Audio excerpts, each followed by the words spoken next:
Hello friends, कैसे हैं आप। मैं CA Purushottam Agrawal. Welcome to second lecture of financial literacy. आज की वीडियो खासम खास इंपॉर्टेंट है। आज की इस वीडियो के अंदर मैं आपको बता दूंगा कि कहां पर इन्वेस्ट करके आप अपनी फाइनेंशियल प्लानिंग कर सकते हैं। तो वीडियो को आखिर तक देखिएगा, आपको बहुत फायदा होगा। बहुत ही महत्वपूर्ण सवाल है कि what is the right age of investing, कि आखिर इन्वेस्ट करना शुरू कब करें। तो इसका जवाब देने के लिए मैं आपसे पूछता हूं, अगर मैं आपसे यह पूछूं कि आप बताइए बादाम कब खाना शुरू करना चाहिए। पैदा होते ही बादाम खाना शुरू कर दें, 10 साल की उम्र के बाद बादाम खाना शुरू करें, 18 साल की उम्र के बाद बादाम खाना शुरू करें, या कब। तो आपका जवाब होगा जितना जल्दी। हाँ, जितना जल्दी। अगर रोज के 10 बादाम नहीं खा सकते तो 5 खा सकते हैं, 5 खा लीजिए। अगर 5 बादाम नहीं खा सकते तो 2 बादाम खा लीजिए। और अगर 2 बादाम भी नहीं खा सकते, फाइनेंशियल पोजीशन टाइट है, तो 1 बादाम खा लीजिए। अगर 1 भी नहीं खा सकते तो आधा आधा खा लीजिए। कुल मिलाकर बात यह है कि बादाम कभी भी खाना शुरू करें, फायदा करेगा ही। लेकिन जितना जल्दी आप खाना शुरू करेंगे बादाम को, उतना अच्छी आपके शरीर की इम्यूनिटी बन जाएगी। तो आपको यहां से यह बात समझ में आ जानी चाहिए कि इन्वेस्ट करने की जो एज है ना, पैदा होते ही इन्वेस्ट कर देना चाहिए। अगर मैं लीगली जाऊं तो इन्वेस्ट करने के लिए आपको, डीमैट अकाउंट खोलने के लिए, आपको ट्रेडिंग करने के लिए 18 साल से ऊपर का होना चाहिए। आपके पास पैन कार्ड होना चाहिए। लेकिन हम कौन सा ट्रेडिंग की बात कर रहे हैं?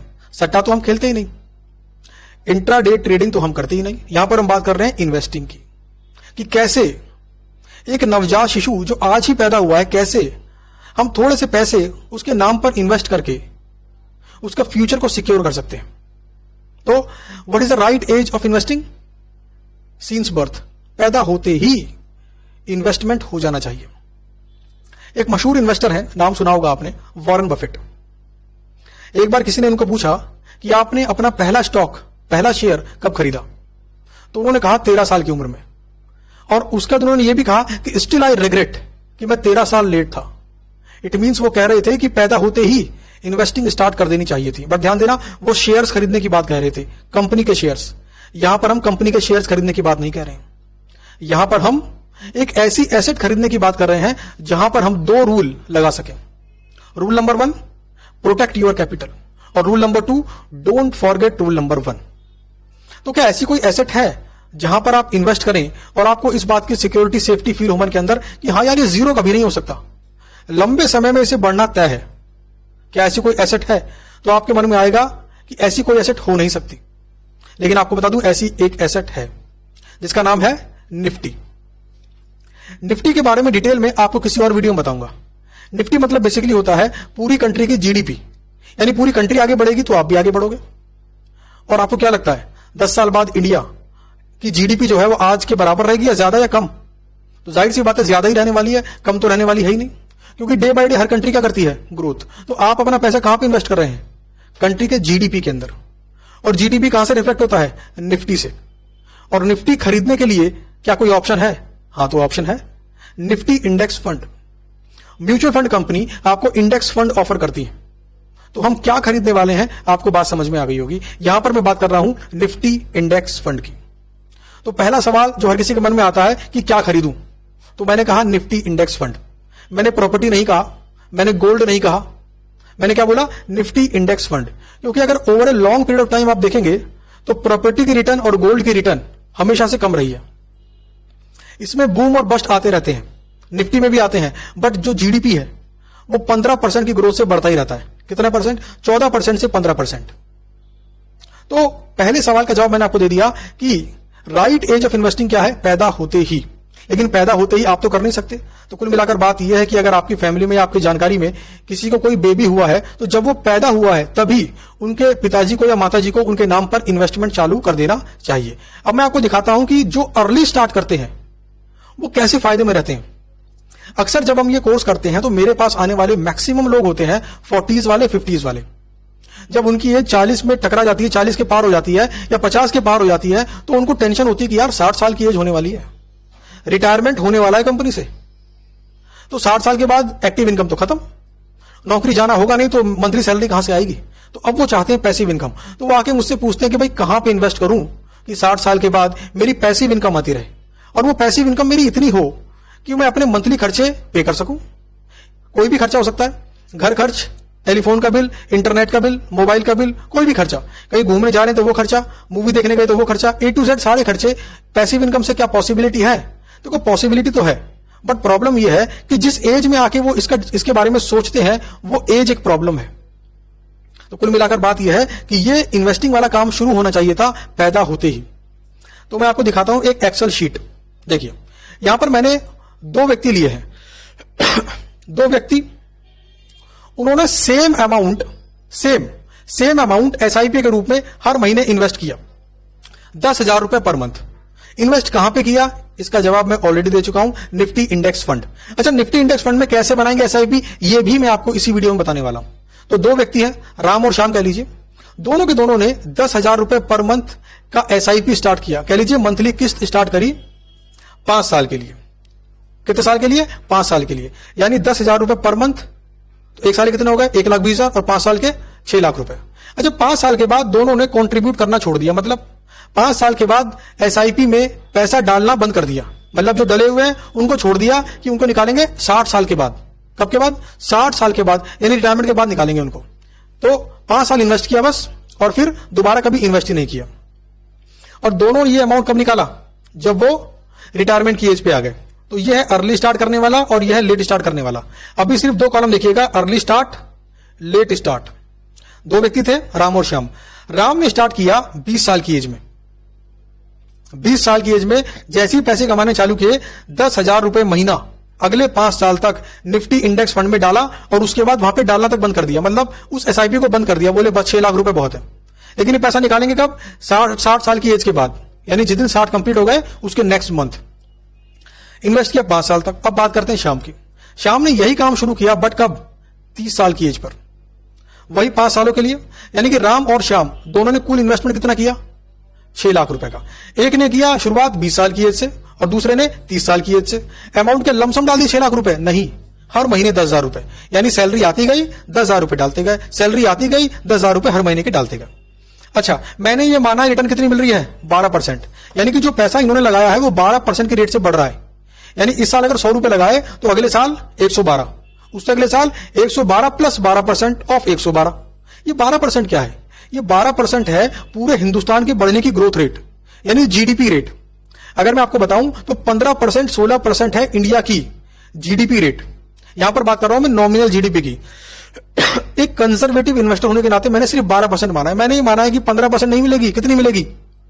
12%, यानी कि मैं रिटर्न कम लगा के चल रहा हूं, सिर्फ 12%। तो ध्यान देना जरा, 5 साल में ये पैसा कितना हो जाएगा? 8,24,000। देखो दोनों का अमाउंट सेम है, क्योंकि दोनों ने 5 साल के लिए कंट्रीब्यूट किया, दोनों ने हर महीने 10,000 रुपए कंट्रीब्यूट किए। अच्छा, अब उसके बाद 35 साल तक ये पैसा कहां पे रखा रहा? निफ्टी इंडेक्स फंड में, जो हर साल कितना बढ़ता है? 15%, और हमने कितना माना है? 12%। तो राम का पैसा 8,24,000 अगले 35 साल पड़ा रहा। क्यों भाई? देखो 20 साल की शुरुआत करी, 5 साल कंट्रीब्यूट करा, 25 साल, 25 प्लस 35 60 साल, 60 साल के बाद निकालेंगे ना। अच्छा, फिर बात करते हैं श्याम की। 30 साल की एज में शुरू करा, 30 साल प्लस 5 35, 35 प्लस 25 60 साल। तो कुल मिलाकर एक बार SIP रोकने के बाद दोनों ने 60 साल की एज में जाके पैसा को निकाला। अब देखो जरा, राम को मिलेंगे 4.35 करोड़ और श्याम को 1.40 करोड़। डिफरेंस देखो आप, यहां पर मोटा मोटा यहां पर 3 करोड़ का डिफरेंस है। कितना डिफरेंस? 3 करोड़ का डिफरेंस। यहां पर 4.35 करोड़ और यहां पर 1.40 करोड़। ये डिफरेंस क्यों आया? क्योंकि श्याम ने लेट स्टार्ट करा। एक है पावर ऑफ कंपाउंडिंग, यानी आप कंट्रीब्यूट करते जाओ, जब पावर ऑफ कंपाउंडिंग अपना काम करेगी तो आपका पैसा दिन दुगुना रात चौगुना बढ़ेगा। तो वो बात आपको यहां पे देखने को मिल गई कि सिर्फ 10 साल का गैप है दोनों के अंदर। दोनों ने सिर्फ 5 साल के लिए इन्वेस्ट किया, दोनों ने सिर्फ 10,000 रुपए महीना इन्वेस्ट किया, दोनों 60 साल की एज में जाके पैसा निकाल रहे हैं। बट राम को मिल रहे हैं 4.35 करोड़ और श्याम को 1.40 करोड़। तो इस बात से आपको बात समझ में आ गई होगी कि इन्वेस्टमेंट जितना जल्दी करें उतना फायदा, और कहां करना है वो तो मैंने आपको बता ही दिया। अच्छा, कैसे करना है वो भी आपको बताऊंगा मैं भी। तो ये तो बात करी मैंने उनकी जिन्होंने शुरू किया 20 साल की एज में और 30 साल की एज में। अच्छा, ये काम करना कब चाहिए था? पैदा होते ही, यानी जैसे ही बच्चा पैदा हुआ, अगर उसके मां बाप 10,000 रुपए पर मंथ सिर्फ 5 सालों के लिए, सिर्फ 5 सालों के लिए, सिर्फ 6 लाख रुपए 10,000 रुपए पर मंथ के हिसाब से बच्चे के नाम पर निफ्टी इंडेक्स फंड में डिपॉजिट कर दें तो जब बच्चे की उम्र 60 साल की होगी तो उसको मिलेगा 42 करोड़ रुपए। ये क्या है? Power of compounding. यानी बहुत कम पैसा रख के जो टाइम के बेस पर कंपाउंडिंग ग्रोथ मिला, उसकी वजह से 6 लाख कितने बन गए? 42 करोड़। आपको जान के हैरानी होगी, आज की डेट में जब बच्चा या बीसी का बेबी पैदा होता है तो वो लोग क्या करते हैं?